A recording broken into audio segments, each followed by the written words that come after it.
안녕하세요. 김대비 기자입니다. 홍준표 자유한국당 대표는 20일 기자회견에서 김정은의 위장평화 공세에 끌려다니면서 평창올림픽을 평양올림픽으로 변질시키고 있다고 비난했으며, 같은 당 나경원 의원은 19일 IOC 서한을 보내 북한이 올림픽을 체제선전장으로 활용하고자 하고 있으며, 이는 올림픽 헌장에 명시된 정치적 중립성의 원칙을 위반하는 일이라고 비난했습니다. 이에 격분한 네티즌들은 나경원 자유한국당 위원을 평창 동계올림픽 패럴림픽 조직위원회 위원직에서 파면해달라고 청와대에 국민청원을 했으며, 불과 며칠 사이에 23만 명 이상이 서명을 했습니다. 한반도 평화를 위해서 노력하고 있는 올림픽의 장을 이념과 정치 공세의 장으로 만드는 자유한국당의 구태는 다시 한번 국민들의 심판을 받고 있다는 것을 보여주고 있습니다.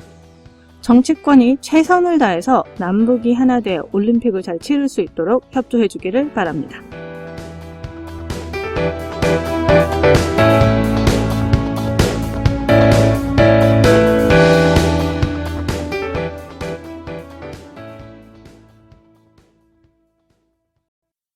첫 번째 소식입니다.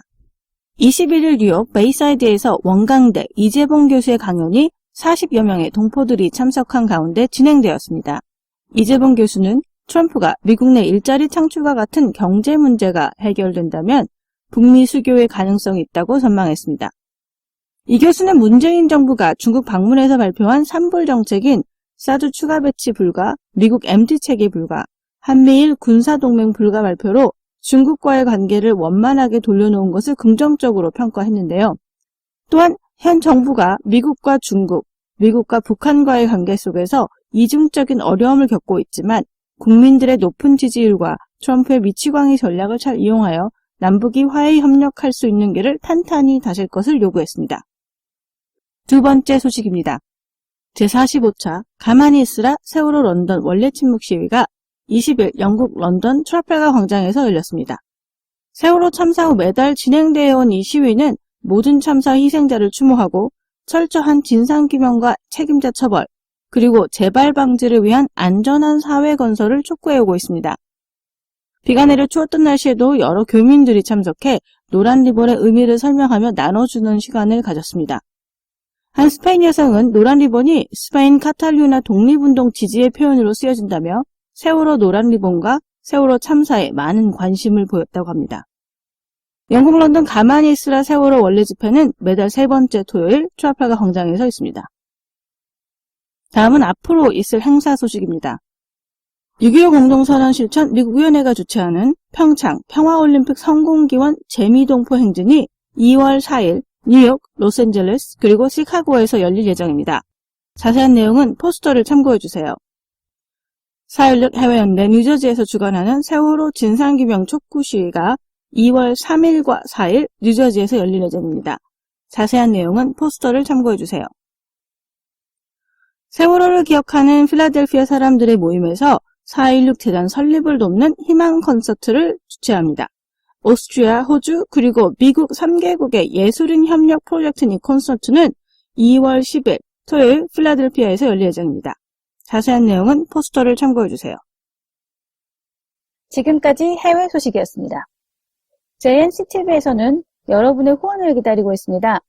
표면에 나가고 있는 후원 정보로 여러분들의 정성과 관심을 보내주시면 유익한 방송을 만드는데 귀하게 사용하겠습니다. 그리고 전 세계에 계신 분들의 광고 의뢰도 받고 있습니다. 자세한 광고 문구는 JNCTV 이메일 jnctv2017@gmail.com으로 문의하시기 바랍니다.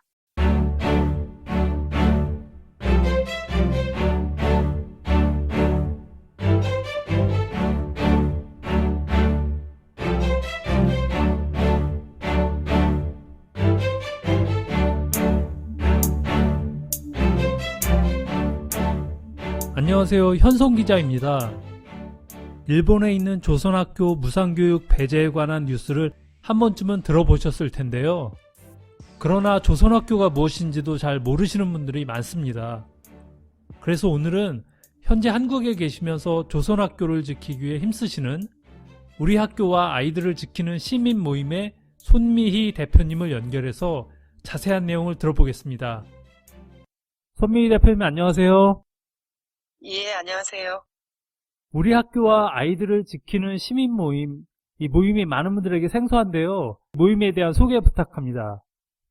일본에서 우리 조선민족을 식민 통치를 했잖아요. 네, 그래서 그 식민 통치와 박해 과정에서 일본에 살게 된 우리 조선인들이 있습니다.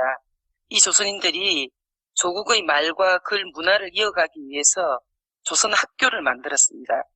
그런데 이 일본 정부가 과거 식민 지배를 반성하면서 이 조선 학교를 지지하고 후원하지는 못할 망정 정상화되지 못한 북일 관계를 이유로 지금 현재까지도 청소년들을 차별하고 박해하고 있습니다. 이런 거에 대해서 동포 차별에 대해서 한국 사회의 목소리를 우리가 좀 내야 되겠다. 그렇게 해서 2014년 6월 13일 날 만들었습니다. 여기는 종교계, 여성계, 노동계, 법조계 등 많은 사람들이 함께하고 있습니다. 그리고 그동안 이 문제가 너무나 한국 사회에서도 알려져 있지 않기 때문에 이 조선학교 차별의 문제라든지 고교무상화를 적용하라라든지 이 내용을 알려내고 서명전, 선언전 그리고 함께하겠다라는 인증샷 운동도 했고 국회에서 토론회도 가지고 제일동포들의 실태를 알려내는 영화 상영도 전국을 다니면서 했습니다. 물론 강연도 하고. 근데 우리가 일본을 방문했을 때 일본의 문부과학성 앞에서 조선대학교 학생들이 금요일마다 집회를 하고 있었습니다. 본인들이 고등학교 때 이 싸움을 시작을 했는데 결말을 보지 못하고 대학을 가버리니까 남아있는 후배 고등학생들이 아직도 고통을 당하고 있다. 그래서 그 미안한 마음에 조선대학교의 그 학생들이 후배들을 응원하는 그 행동이라고 했습니다. 그래서 우리가 갔을 때 그걸 보고 참가했던 많은 사람들이 함께 울기도 하고 아이들이 왜 이리 차가운 거리에 공부해야 될 시간에 이렇게 나와 있을까 그 이야기도 하면서 우리도 돌아가서 이 아이들을 응원한다라는 마음으로 금요행동을 하겠다라고 약속을 했습니다. 그리고 돌아와서 금요행동을 시작했고 1월 19일 금요일이 152차였습니다. 3년이 넘었죠. 네, 그리고 금요행동이나 국내에서 알리는 것도 우리가 하지만 학교를 무조건 가봐야겠다. 가서 직접 실태를 보는 게 필요하겠다. 그래서 조선학교를 방문도 하고 일본의 문부과학성 앞 금요행동 거기에 함께 하기도 하고 그리고 이제 일본의 전역에 재판들이 진행되고 있기 때문에 이 재판 지원 투쟁도 함께 하고 있고 이제 4년째 되는 거죠. 함께 하고 있습니다. 네, 그러면 조선학교라는 것이 일본에 있는 한인학교 개념인가요? 분단이 되고 나서 한국에서 만든 학교도 있지만 그 수는 적고요. 네, 이 조선학교라는 거는 식민지 시절에 우리 동포들이 일본으로 강제징용들이 많이 되었잖아요. 네, 그래서 이 징용된 동포들이 해방 직후에 조국으로 돌아갈 꿈을 꾸면서 바로 돌아가지를 못하니까 남은 사람들이 아이들에게 우리 민족의 말과 글, 역사를 지키기 위해서 만들었습니다. 그때 내세운 슬로건은 힘 있는 자는 힘으로, 돈 있는 자는 돈으로, 지혜가 있는 자는 지혜로 이렇게 하면서 국어 강습소를 세웠습니다. 그리고 70년 이상 이걸 지켜낸 거죠. 이것이 바로 조선학교입니다. 1946년 그때는 500개가 넘었습니다. 학교가.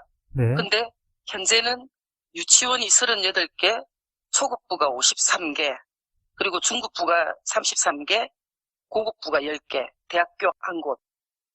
이제 지역들은 홋카이도로부터 큐슈까지 일본 전국에 현재는 64개 교가 있고요. 학생 수는 8,000명에 이르고 있습니다.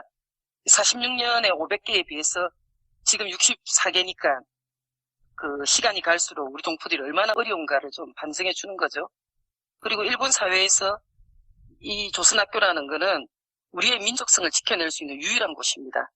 그리고 제일동포들의 숫자가 60만인데 60만의 제일동포 사회의 중심을 이루는 곳이기도 합니다. 근데 이 조선학교가 여전히 차별을 받고 있고 탄압을 받고 있습니다. 그리고 우익단체들이 끊임없는 협박과 물리적 폭력이 있습니다. 근데 그곳에서도 꿋꿋하게 잘 견디고 버티면서 오늘을 만들고 있는 거죠. 대단히 상징적이고 역사적인 곳이죠. 조선학교는 거의 사립학교 개념인가요? 아니면 공립학교도 있나요? 없죠. 그러니까 전체가 어쨌든 동포들이 만든 건데 일본 사회에서 인정이 안 되고 있는 거죠. 아, 그래서 사립학교. 우리로 따지면 그런 개념이 학교라는 개념으로도 안 돼 있어요. 각종 학원, 뭐 운전교습소든 요리학원이든 이런 거 있잖아요. 그래서 네. 각급 학교라고 돼 있어요. 그럼 일본에서 조선학교의 고교 무상화 제외 실태는 어느 정도인가요? 2013년 2월 20일에 일본의 문부과학省발표를 합니다. 조선학교만 고교 무상화 대상에서 제외한다. 이런 성명을 공포 시행했습니다. 근데 일본 내에 있는 모든 외국인 학교, 뭐 필리핀 학교이든 덴마크 학교이든 중국 학교이든 이런 모든 외국인 학교가 다 적용이 되는데 유일하게 조선학교만 배제를 했습니다. 이것은 북이랑 일본이랑 관계가 불편하다라는 이유입니다. 이에 조선학교 학생들이 원고가 되었습니다. 이건 너무 억울한 일이다. 그래서 재판을 한 거죠. 그리고 이 학생들이 원고가 돼서 재판이 나서다 보니 학부모나 교사뿐만 아니라 일본의 전역의 양심적인 단체와 개인들이 이들을 지원하기 위해서 또 단체를 만들었습니다. 네. 그래서 고교 무상화 제도로부터 조선학교 배제에 반대하는 연락회, 그리고 이제 아이들이 재판을 하다 보니 조선 고등학생 재판을 지원하는 모임, 이런 것들을 만들어서 활동을 하고 있었고, 저희들이 일본을 방문했을 때 이 단체들과 역사 NGO 포럼이라는 데서 만난 적이 있는데 이분들이 저희들에게 왜 당신들이 동포 문제에 나서지 않느냐. 네. 실제는 이런 이야기들이 좀 계기가 되기도 했습니다. 그래서 이제 저희들도 부족한 힘이지만 한국으로 돌아와서 이제 이 아이들을 어떻게 하면 좀 지켜낼까, 우리 학교를 어떻게 지켜낼까. 그래서 이제 명칭도 우리 학교와 아이들을 지키는 시민 모임이라는 걸 만들어서 일본에 있는 아까 말씀드린 그 단체들과 연대를 하고 있죠. 그리고 이제 고교 무상화 관련해가지고는 아까 제가 이제 학생들이 재판을 하고 있다고 했는데, 현재 도쿄, 오사카, 아이치, 히로시마, 후쿠오카 이렇게 5군데서 재판이 진행되고 있습니다. 네. 그리고 이제 어머니들이 돈을 모아서 차비를 만들어서 유엔까지 가기도 하고 호소도 하고 전 세계에 이걸 알리기 위해서 굉장히 노력을 많이 하셨습니다. 그래서 유엔 사회권 규약위원회에서도 이거는 명백한 차별이다라는 것이 나왔습니다. 그리고 고교 무상화를 적용하라라고 권고하고 있지만 아베 정부는 아직도 이 차별 철회를 하지 않고 있는 거죠. 그래서 이 싸움은 아직도 현재 진행형입니다.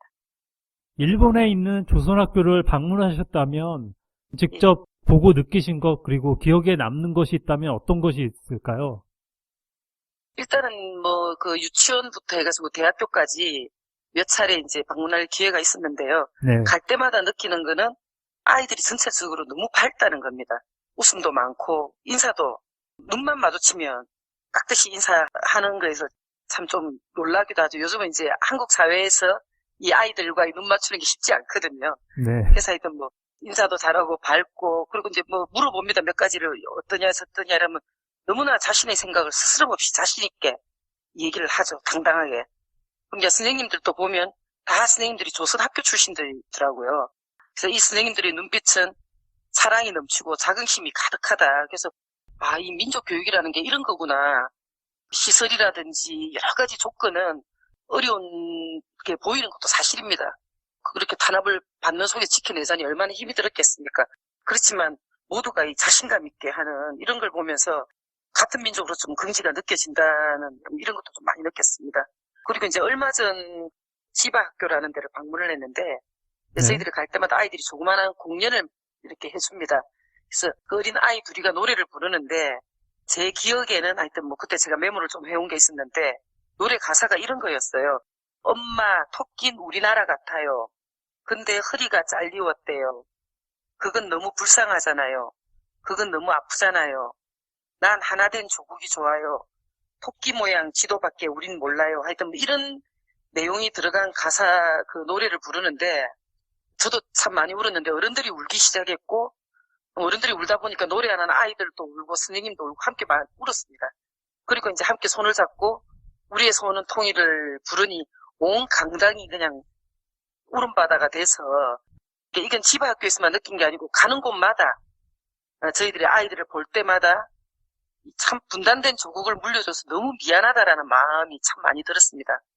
그리고 여전히 우리야, 선생님들도 조금 다르시겠지만 저 같은 입장에서는 분단이 되어도 자기 땅에서 살고 있는 사람인데, 일본에 가서 보니까 남의 땅에서 이렇게 차별과 박해 속에서도 꿋꿋하게 민족교육의 품 안에서 잘 자라주는 애들이 고맙기도 하고 눈물도 나고 저희들이 이제 방문할 때마다 저는 개인적으로 다시 또 결심을 하게 됩니다. 이런 긍지와 자긍심의 상징인 이 조선학교를 우리가 반드시 함께 지켜내야 되겠다. 그것 자체가 분단을 극복하고 통일을 만들어가는 것 아니겠는가. 하여튼 아이들 볼 때마다 제 결심이 굳어지고 있습니다. 그러면 올해 앞으로의 계획이 있다면 어떤 것이 있나요? 우리 학교 시민모임은 3년 정도 활동을 해왔는데 함께하고 있는 단위들이 이 일만 하고 있는 사람들이 아니다 보니까 조금 느슨하긴 합니다. 그렇지만 우리 나름의 입장에서는 이 일을 지속적으로 하고 또 확산해야 될 필요가 있겠다 생각이 들고 여태까지 이제 선생님 말씀하시는 것처럼 한국 사회에서도 조선학교 문제가 이렇게 광범위하게 알려져 있지는 않습니다. 네. 그래서 더 많이 알려내고 교육하고 그리고 이제 학교도 방문하고 연대 활동을 많이 해나가야 되겠다 이런 거고 특히 이제 올해 같은 경우는 일본에서는 한신교육투쟁이라고 해서 48년 4월 24일 날 일본에서 이제 조선학교를 폐교하기 위해서 일본 경찰이 무력 진압을 했습니다. 그 투쟁 과정에서 김태일, 박규범 선생님 이렇게 해서 2명이 돌아가시기도 하고 150명이 다치고 감옥으로 간 사람 피금자만 해도 3,000명이나 나왔던 제1조선인 민족교육 역사상 최대의 사건이었죠. 한신교육투쟁이라고도 하고 4.24 투쟁이라고도 하는. 그래서 이 투쟁이 70년이 되는 해입니다. 그래서 민족교육 투쟁 70년에 보다 많이 이 사업들을 좀 알려내기 위해서 통일의 오작교를 꿈꾸는 아이들을 위해서 한국 국내에서 이제 좀 다니면서 더 적극적으로 전국 순회 강연도 하고 제일동포 관련한 영화도 하고 좀 알려내는 거에 더욱더 좀 적극적으로 해야 되겠다 이렇게 하고 있고요. 네. 또 한 가지 저희들이 이제 고민하고 있는 거는 민족교육 탄압과 조선학교를 그 고교무상화에서 배제시킨 일본 정부를 규탄하는 서명을 우리가 3년 동안 이제 진행을 했지만 재판이 막바지에 이르고 있는 이때 더욱더 적극적으로 좀 벌여놔야 되겠다. 그리고 우리 동포들에게 힘을 주기 위한 우리 학교 힘내라라는 국제 인증샷 운동을 벌이려고 합니다. 그래서 전 세계에 일본 정부를 압박하고 전 세계에 이걸 좀 알려나가는 그래서 이건 해외 동포들도 함께하면 참 좋겠다라는 생각이 있죠. 그리고 2018년 올해 4.24 때는 일본 문부과학성 앞에서 그동안 모았던 서명이나 선언 이런 거를 전달도 하고 기자회견도 하고 이렇게 하면 좋겠다. 이런 지점입니다. 그래서 해외에서도 만약에 이 운동들이 좀 진행이 된다라면 네. 올해 4월 24일 전후에서 함께 일본 문부과학성 앞에서 우리 동포들과 함께 이제 민족의 목소리를 좀 내면 얼마나 좋을까 이런 생각도 하고 여전히 학교 방문이나 재판 투쟁이나 그동안 해왔던 거 그리고 이제 한국에서도 정권이 바뀌다 보니까 조건들이 조금 좋아진 것 같은 느낌을 가집니다. 그래서 우리 국내에도 이 정치인들도 함께 이 문제에 나설 수 있는 활동이라든지 이런 거에 대해서 지금 고민하고 있습니다. 최근에 해외에서도 이 조선학교에 대한 관심이 커지고 있습니다. 그래서 해외 동포들에게 당부하고 싶은 이야기가 있다면 그리고 해외 동포들이 또 이런 활동에 어떻게 실질적으로 참여할 수 있을지 여기에 대한 설명도 부탁드립니다. 해외 동포라고 딱 생각을 해보니까 그냥 저도 이제 이런저런 생각하다 보니까 저런 생각이 들었습니다. 지구상에 남은 마지막 분단 국가. 네. 이게 이제 우리 해외 동포들을 생각하다 보니까 근데 이제 이게 참 가슴 아픈 현실이죠. 남과 북 해외에 살고는 있지만 고향이나 조국에 대한 생각들은 다 똑같을 것 같습니다. 이 조국이 분단이 아닌 하나의 조국이기를 얼마나 바랄까. 해외 동포들이 훨씬 더 좀 절실하지 않을까 생각을 해봤습니다. 특히 일본에 있는 우리 동포들은 식민지 아픔의 연장선에서 오늘도 여전히 지금도 차별에 맞서서 싸우고 있죠. 조선학교가 그 상징입니다. 조선학교는 제일 동포들만의 문제가 아니고 우리 민족의 문제이고 함께 지켜내야 되는 곳이라고 생각이 듭니다. 그리고 해외에서도 이 현실을 알려내고 함께하는 것이 어느 때보다도 필요하다라는 생각도 해봅니다. 그래서 예를 들면 함께 할 수 있는 게 같이 내용을 이제 저희들하고 함께 의논해서 서명운동이라든지 이걸 함께하는 것도 필요할 것 같고요. 네. 국제 인증샷 운동이라서 이제 저희들이 지금 준비하고 있는 해외 쪽은 예를 들면 저명인사라든지 이런 우리 동포뿐만 아니라 평화와 인권의 문제 이런 문제를 함께 하고자 하는 많은 사람들이 있을 것 같습니다. 외국인들도 이런 사람들과 함께 좀 상징적인 인증샷 운동을 함께하는 게 좋지 않을까 생각이 듭니다. 그리고 무엇보다도 필요한 거는 함께 일본 정부를 압박하는 게 필요할 것 같습니다. 예를 들면 우리 동포들이 사는 곳곳에 일본 대사관이나 일본을 상징하는 장소들이 있지 않겠습니까? 네. 거기서 어느 날을 정해서 같이 동시 피켓팅을 한다라든지 1인 시위를 한다라든지 집회를 하고 인증샷을 하고 이런 항의하고 일본 정부를 압박하는 하나의 액션 이런 게 좀 필요하지 않을까. 그래서 예를 들면 우리는 이제 일본하고 한국에서는 금요일마다 진행을 하고 있거든요. 금요행동이라고 해서. 그리고 오사카는 화요일마다 진행을 하고 있고 사정에 따라 다르겠지만 매주가 어려우면 뭐 매월이든 언제 한번 금요일을 정해가지고 동시행동의 날 이렇게 해서 이제 일본, 한국, 또 해외 동포들이 함께 하면 굉장히 의미 있는 일이라는 이런 생각이 좀 듭니다. 그리고 특히 이제 아까 말씀드린 것처럼 이번 4.24 70주년에는 함께 일본의 문부과학성의 동포들하고 좀 모여봤으면 좋겠습니다. 뭐 인원이 어느 정도 되든 상관없이. 그래서 한국과 해외 동포들이 함께 일본의 문부과학성 앞에서 그동안 모았던 서명 선언 용지를 아베 정권 그리고 문부과학성에 전달을 하고 항의 기자회견을 하고 항의 행동을 하면 얼마나 좋을까. 그리고 금요일마다 길거리에 나와 있는 그 아이들에게 같이 응원도 하고 학교 방문도 함께 하고 그리고 필요하면 조선학교를 지켜나가기 위해서 우리가 어떻게 할 건지 머리를 맞대고 토론도 해보고 이런 거를 올해 4.24 때 한번 해보면 좋을 것 같다라는 좀 생각이 듭니다. 그래서 한국과 해외의 우리 민족이 함께 지지하고 지원, 응원하면 일본에서 싸우고 있는 우리 동포들이 얼마나 힘이 되겠습니까? 함께하면 저는 반드시 이길 수 있다라고 생각합니다. 그리고 이겨야 하고. 그래서 제가 여러 번 방문하면서 느꼈지만 다시는 이 아이들이 차가운 거리에 서지 않게 어른들이 지켜줘야 된다고 생각합니다. 저는 해외 동포들도 이 행동을 함께하면서 그 아이들에게 밝은 웃음을 주는 이 일에 함께 갔으면 좋겠습니다. 네, 알겠습니다. 오늘 인터뷰 감사합니다. 예, 고맙습니다.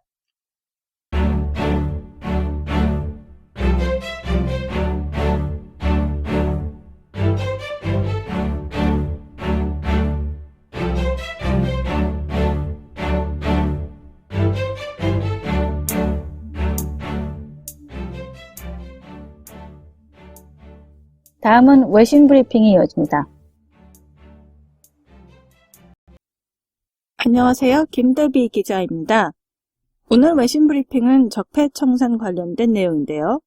최근에 구속된 조윤선 전 문화체육관광부 장관과 이명박 전 대통령의 친형 이상득 씨 압수수색을 보도한 외신을 소개해드리겠습니다.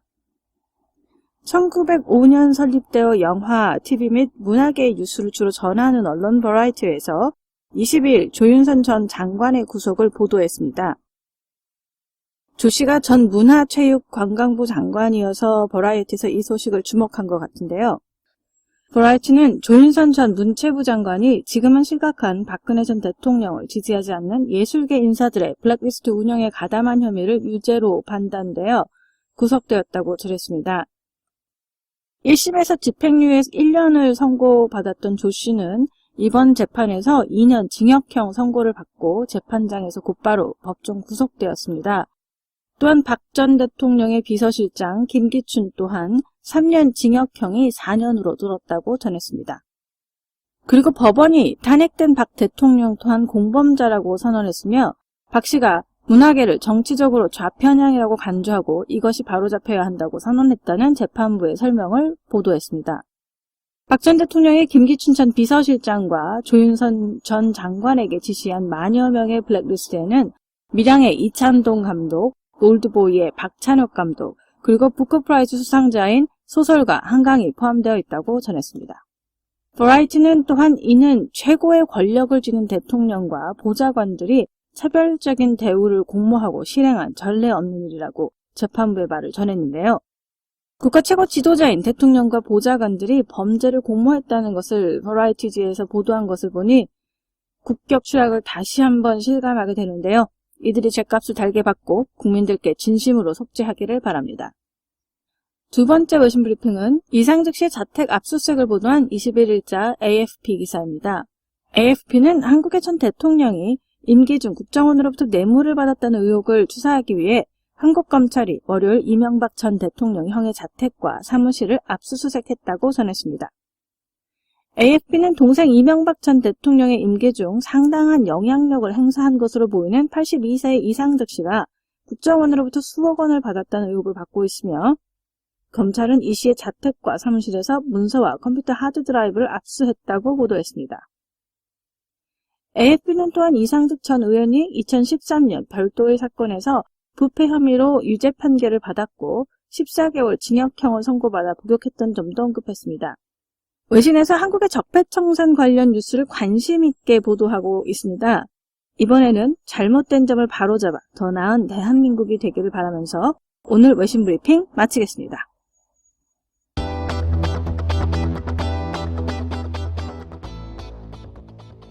이번 주 촛불 뉴스는 여기까지입니다. 지금까지 김대비 기자였습니다.